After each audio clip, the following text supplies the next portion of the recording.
Կենտրոնի եթերը շարունակում է անցուդարձը, միասին ամփոփենք օրվա կարևոր իրադարձությունները Հայաստանից ու աշխարհից։ Բարի երեկո։ Այսօր առավոտից քննարկման թոփ թեմա է դարձել Նիկոլ Փաշինյանի ու Աննա Հակոբյանի բաժանման լուրը։ Գրառումների ու կոմենտների պակաս չկա։ Վաղ առավոտյան Աննա Հակոբյանը հայտարարեց, որ Նիկոլ Փաշինյանի հետ իր ամուսնությունն ավարտվել է։ Հակոբյանը բաժանում կամ ամուսնալուծություն բառը չօգտագործեց, սակայն նշեց, որ լքում է կառավարական առանձնատունը եւ ապրելու է առանձին վարձով։ Խնդրում եմ, եթե դրսում ինձ տեսնեք, չվիրավորեք, հայտարարեց Հակոբյանը։ Անհրաժեշտ եմ համարում նաև ձեզ ցուցադրել այս զարդերը, որոնք արարողակարգային նվերներ են այս տարիների ընթացքում ինձ տրված, որոնք կոռուպցիայի կանխարգելման հանձնաժողովի որոշմամբ իրենցից կոռուպցիոն վտանգ չեն ներառել եւ թերևս մի 7 ամիս առաջ հանձնվել են ինձ, սրանցից ոմանք կրել են, ոմանք նույնիսկ չեմ կրել, բնականաբար ես այս բոլոր նվերները, զարդերը եւ այս հագուստը, որոնք նույնպես կարծում եմ բավականին թանկարժեք են, հանձնում եմ պետությանը։ Սիրելի ժողովուրդ, այս տուփերի մեջ անձնական հագուստը եւ անձնական հիգիենայի պարագաները, ուրիշ բացարձակապես ոչինչ։ Ավելի ուշ Նիկոլ Փաշինյանը գրեց, որ Աննայի որոշմանը վերաբերվում է հարգանքով։ Վերջին 30 տարում իմ բոլոր դժվարին օրերին նա եղել է իմ կողքին, եղել է իմ ապավենն ու հենարանը։ Վստահ չեմ, թե ես նրա համար եղել եմ այդպիսին։ Թերևս ավելի շատ դառնություն եմ պատճառել, ինչի համար ներողություն եմ խնդրում, նշեց Փաշինյանը։ Օրվա թեմայի վերաբերյալ գրառում է արել նաև քաղաքական վերլուծաբան Հակոբ Բադալյանը։ Նա անդրադարձել է Աննա Հակոբյանի պետական պահպանությունից հրաժարվելու դրվագին։ Եթե այս պատմությունն ընդհանրապես նախընտրական ինչ-որ տեխնոլոգիա չէ, ապա կարծում եմ սխալ է, եթե Աննա Հակոբյանը լինելու է այսպես ասած պետական պահպանությունից դուրս։ Անկախ նրա հանդեպ որևէ մեկի վերաբերմունքից սա մասնավոր հարց չէ, անձնական վերաբերմունքի հարց չէ։ Հակոբյանը եղել է մարդ, որը իր թե անձնական, թե նաև դե ֆակտո պետական կարգավիճակի բերումով կարող է տիրապետել շատ կոնֆիդենցիալ տեղեկատվության։ Հետևաբար, եթե նա զուրկ է պետական պահպանության ուշադրությունից, առաջանում է հնարավոր այդ ինֆորմացիայի հանգամանքի ամենատարբեր ճակատագրերի հարց։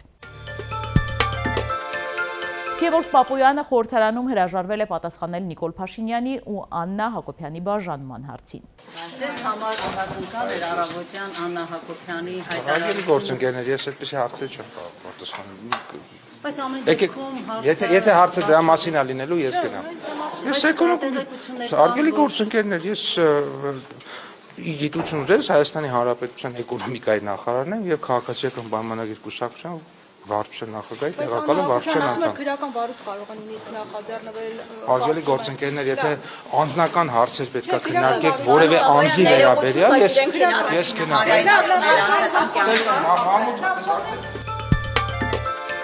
Այսօր Սումգայիթի ջարդերի 38-րդ տարելիցն է, Հայաստանի արտաքին գործերի նախարարությունը հայտարարություն է տարածել։ 1988 թվականի Ադրբեջանի ԽՍՀ ուժերի կազմակերպած Սումգայիթի կոտորածների զոհերի հիշատակի այս օրերին մենք հարգանքի տուրք ենք մատուցում հարյուրավոր սպանված հայերի հիշատակին։ Մոտ կես միլիոն մարդ բռնի տեղահանվեց։ Գրառման մեջ նշվում է նաև, որ հիշողությունը միայն անցյալի շուրջ մտորելու մասին չէ։ Այն վերահաստատում է մեր համատեղ պատասխանատվությունը պաշտպանելու մարդու իրավունքները, մերժելու ատելությունն ու ատելության խոսքը բոլոր դրսևորումներով, միաժամանակ անսասան աշխատելով հաշտեցման եւ երկարատև խաղաղության համար։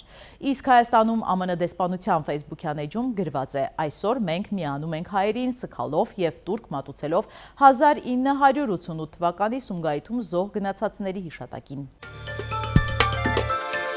Ֆինանսների փոխնախարարը վստահեցրել է, որ թոշակների բարձրացման չափը գնահատված է, խնդիր չի լինելու։ Ծախսը, որ նախատեսվում է կատարել, արդեն ասացի գնահատված է, ֆինանսավորումը տեսանելի է եւ որևէ ֆիսկալ ռիսկ այս առումով ֆինանսների նախարարությունը չի տեսնում։ Այսինքն չֆինանսավորելու ռիսկ չի լինելու։ Ֆինանսավորման աղբյուրները հայտնի են, դրանք հավաքագրվող հարկերն են, ոչ հարկային եկամուտներն են, ինչպես մնացյալ բոլոր ծախսերը։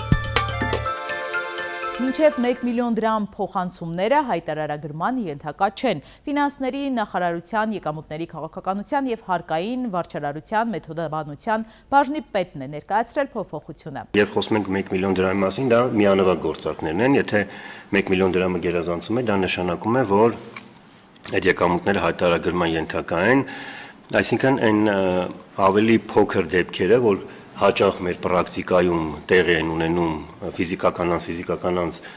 գործարքներին, մենք փորձել ենք սահմանել, որ հայտարարագրման ենթակա չեն, ինչի արդյունքում մեր քաղաքացիներին ծանրաբեռնվածությունը համակարգի ավելի հեշտ դարձնելը համակարգն ավելի մաչելի է դառնում։ Ծովազարդի դպրոցում 14-ամյա տղան հարվածել է համադասարանցու դեմքին կոտրելով քիթը, միջադեպը տեղի ունեցել օրեր առաջ։ Միասին թերթենք մամուլի էջերը։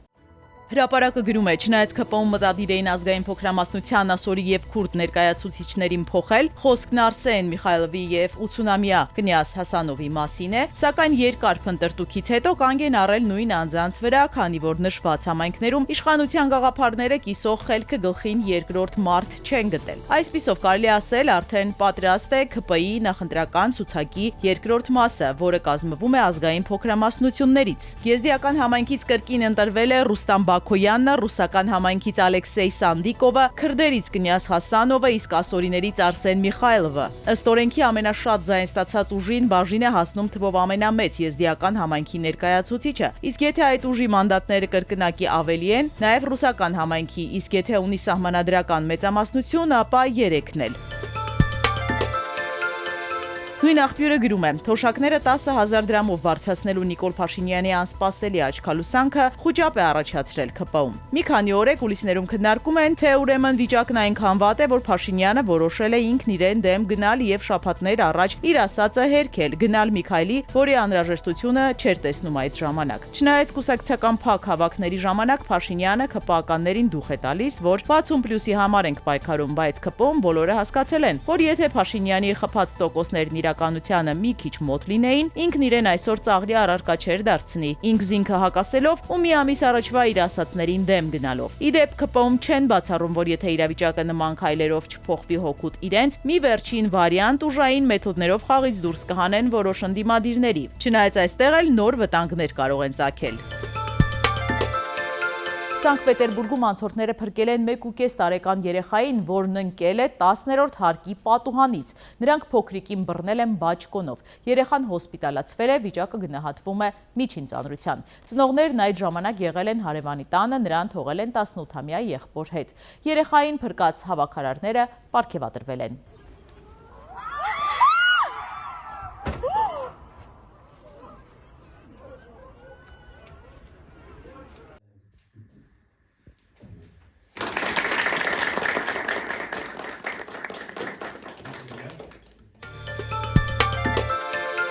Բաշկիրիայում անցորդը փրկել է այրվող մեքենայի վարորդին, նա չի վախեցել մոտենալ մեքենային եւ հանել վարորդին այնտեղից։ Բարեբախտաբար դռները բաց են եղել, վարորդն արդեն անգիտակից է եղել, նա հոսպիտալացվել է, հիմա կյանքին վտանգ չի սպառնում։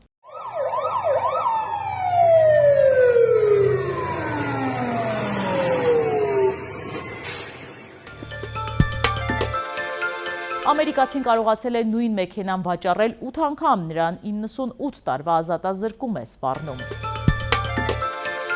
Ճապոնիայում ներկայացվել է արհեստական բանականությամբ աշխատող ռոբոտ վանական, նա հոգևոր խորհուրդներ է տալիս։ Թագաղները լողացել են բրազիլիական Ուբա քաղաքի փողոցներով, պատճառը հորդառատ անձրևների հետևանքով առաջացած ջրհեղեղներն են։ Լրատվամիջոցները հայտնում են, որ դագաղները դատարկ են եղել։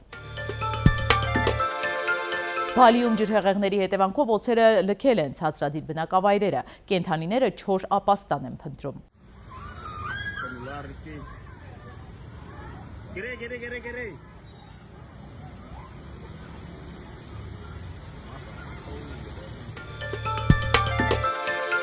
Սահարա անապատում վարորդները բախվել են մորեխների հսկայական խմբերի ահակադրերը։